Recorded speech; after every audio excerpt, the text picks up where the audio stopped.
Bismillahirrahmanirrahim. Assalamualaikum warahmatullahi wabarakatuh. Perkenalkan, nama saya Arif Nur Rahman, mahasiswa Universitas Siber Asia, Prodi Manajemen kelas MJ 402. Saya akan mempresentasikan tugas mata kuliah manajemen perbankan dengan judul Perbandingan Strategi Manajemen Perbankan Konvensional dan Perbankan Syariah. Presentasi ini guna melengkapi jawaban tugas semester genap tahun ajaran 2025-2026 mata kuliah manajemen perbankan dengan dosen pengampu Bapak Joko Suharyanto SEMM CPOD. Mengenal sistem perbankan di Indonesia. Sistem perbankan di Indonesia terdiri dari dua sistem, yaitu sistem perbankan konvensional dan sistem perbankan syariah. Meskipun keduanya memiliki tujuan yang sama, yaitu menyediakan layanan keuangan bagi individu maupun bisnis. Dan terdapat operasional perbankan, adanya sumber pendapatan, dan adanya perbedaan mendasar dalam prinsip serta etika bisnis yang diterapkan. Apa saja perbedaan bank konvensional dan bank syariah?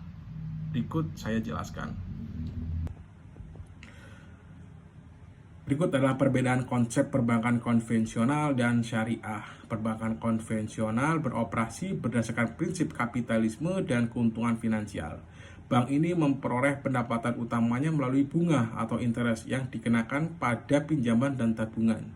Sedangkan bank syariah beroperasi berdasarkan prinsip hukum Islam atau syari yang melarang riba, gharar yaitu ketidakpastian berlebihan, dan masyir yaitu perjudian.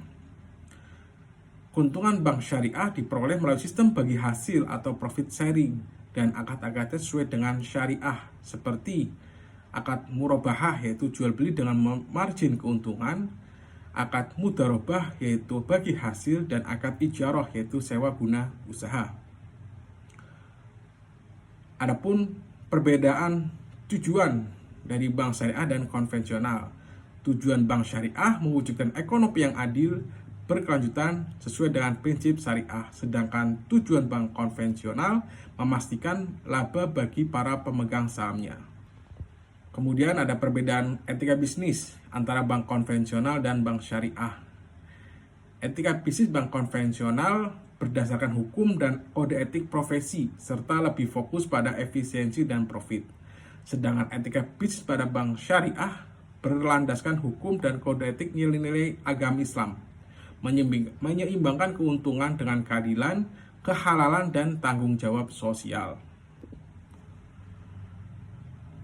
Perbedaan utama antara bank konvensional dan bank syariah adalah terletak pada hubungan dengan nasabah. Bank syariah memperlakukan nasabah sebagai mitra karena adanya akad yang jelas dan transparan seperti mudharabah. Sementara itu, bank konvensional cenderung melihat hubungan sebagai debitur dan kreditur dengan transaksi yang lebih berfokus pada bunga. Adapun 5 perbedaan yang saya kutip dari kompas.com. Yang pertama, paham antara bank konvensional dan bank syariah. Bank konvensional bersifat bebas nilai atau tidak terikat dan tidak terpaku pada nilai satu agama tertentu. Sedangkan paham bank syariah memiliki orientasi pada usaha-usaha yang halal menurut ajaran agama Islam. Perbedaan yang kedua menurut harian kompas.com yaitu sistem keuntungan.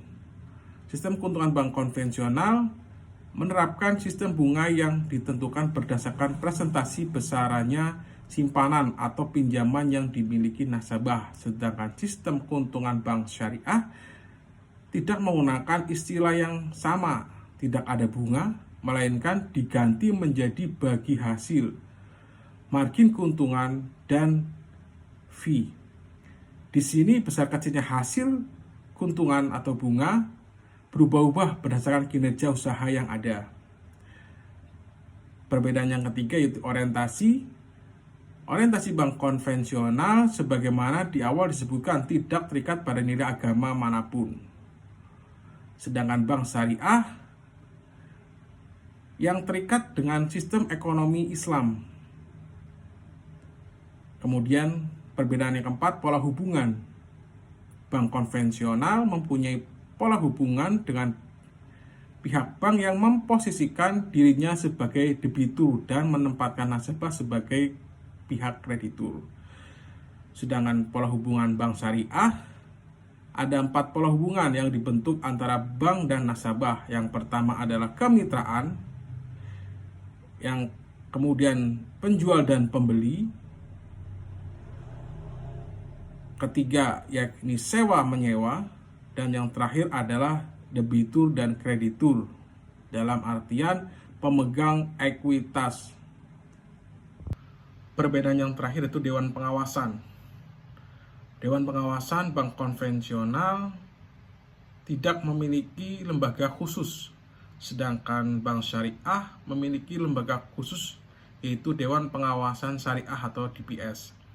Tetapi kedua bank ini sama-sama diawasi oleh Otoritas Jasa Keuangan atau OJK. Tantangan strategi manajemen bank konvensional dan bank syariah.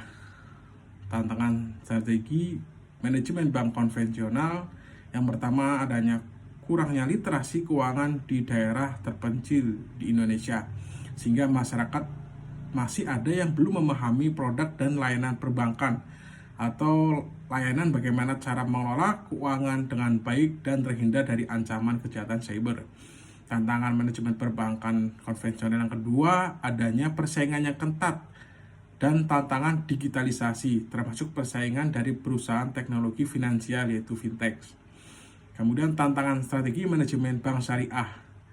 Tantangan yang pertama adanya keterbatasan literasi keuangan syariah. Sebagian besar masyarakat di Indonesia masih belum memahami produk dan layanan jasa keuangan berbasis syariah, serta kemampuan untuk mengambil keputusan keuangan yang bijak dan sesuai prinsip agama Islam atau prinsip syariah. Tantangan yang kedua, tingkat profitabilitas bank syariah masih cenderung lebih rendah karena model bisnis berbasis bagi hasil lebih kompleks dan lebih beresiko.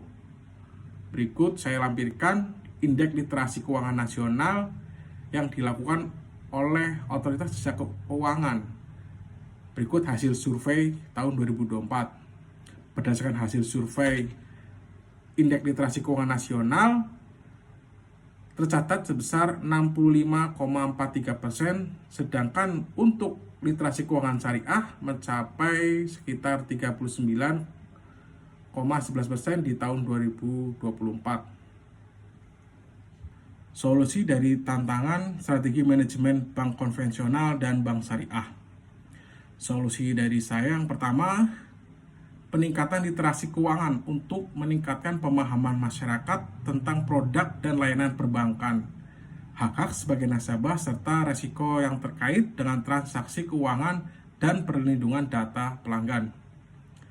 Kemudian, solusi yang kedua, bank perlu terus mengembangkan produk dan layanan perbankan digital yang inovatif, aman, dan mudah diakses oleh nasabah, dan tetap memperhatikan akses keamanan.